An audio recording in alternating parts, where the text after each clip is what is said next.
चलिए दोस्तों, अगले प्रश्न की ओर बढ़ते हैं। अगला प्रश्न है राज्य मानवाधिकार आयोग से संबंधित है। प्रश्न है, राज्य मानवाधिकार आयोग के सदस्यों की नियुक्ति हेतु जो समिति गठित की जाती है उसकी अध्यक्षता कौन करता है? जो समिति गठित की जाती है सदस्यों की नियुक्ति के लिए, राज्य मानवाधिकार आयोग के सदस्यों की नियुक्ति के लिए, उसकी अध्यक्षता कौन करता है? ऑप्शन है राज्यपाल, मुख्यमंत्री, मुख्य न्यायाधीश या महाधिवक्ता। उस समिति की अध्यक्षता करते हैं, आपके पास सही उत्तर होना चाहिए मुख्यमंत्री। मध्य प्रदेश राज्य मानवाधिकार आयोग का गठन कब किया गया था? 13 सितंबर 1995 को मध्य प्रदेश राज्य मानवाधिकार आयोग का गठन किया गया था। इसका गठन राज्य सरकार द्वारा मानवाधिकार संरक्षण अधिनियम 1993 की धारा 31 के तहत किया गया था। ध्यान से सुनिएगा मैं क्या कह रहा हूं।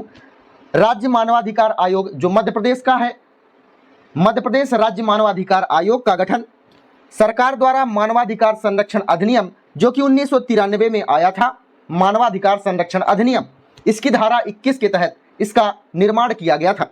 इसकी धारा 36 में क्या है? इसकी धारा 36 में क्या है? जो राज्य मानवाधिकार संरक्षण अधिनियम 1993 की धारा 31 में क्या है? उसमें लिखा हुआ है 1 वर्ष से पुराने मामलों की जांच राज्य मानवाधिकार आयोग नहीं करेगा। अगर आपसे पूछा जाए राज्य मानवाधिकार आयोग का अवकाश कौन करता है, ध्यान रखिएगा राज्यपाल करता है। इसका अध्यक्ष कौन होता है? मुख्यमंत्री होता है। इसका निष्कासन कौन करता है? राष्ट्रपति करता है। और वार्षिक रिपोर्ट कौन देता है? राज्य सरकार के द्वारा दिया जाता है। जो मध्य प्रदेश का राज्य मानवाधिकार आयोग है, इसमें कितने सदस्य होते हैं? राज्य मानवाधिकार आयोग के सदस्यों की संख्या 4 या 6 होती है। 4 या 6 होती है। इसका मुखिया मुख्यमंत्री होता है।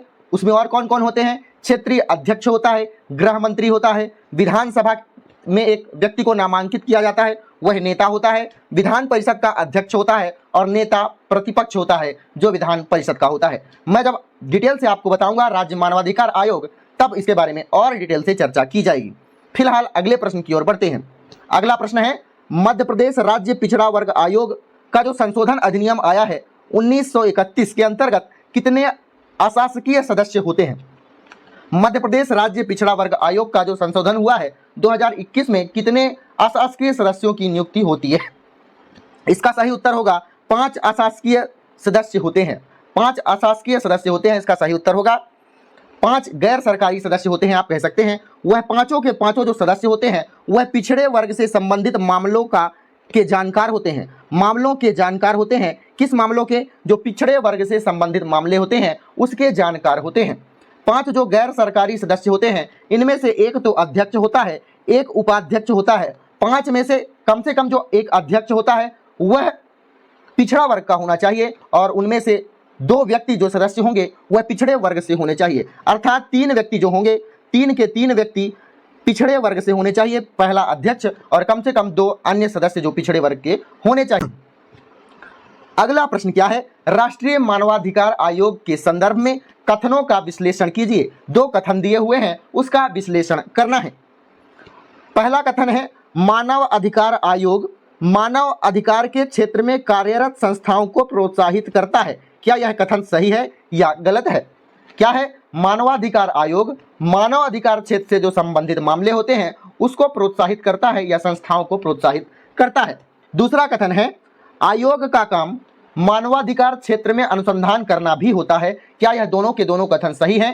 पहला ऑप्शन है पहला कथन सत्य है। दूसरा है कि सिर्फ दूसरा कथन सत्य है। पहला और दूसरा दोनों ही कथन सही है या फिर दोनों कथन सही है? दोनों कथन सही है। ध्यान से सुनिएगा राष्ट्रीय मानवाधिकार आयोग के बारे में।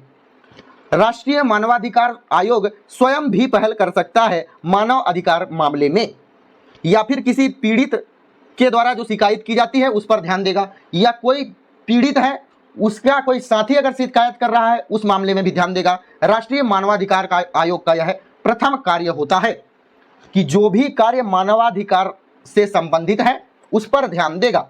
दूसरा है मानवाधिकार मामलों में न्यायालय के अनुमोदन पर हस्तक्षेप कर सकता है।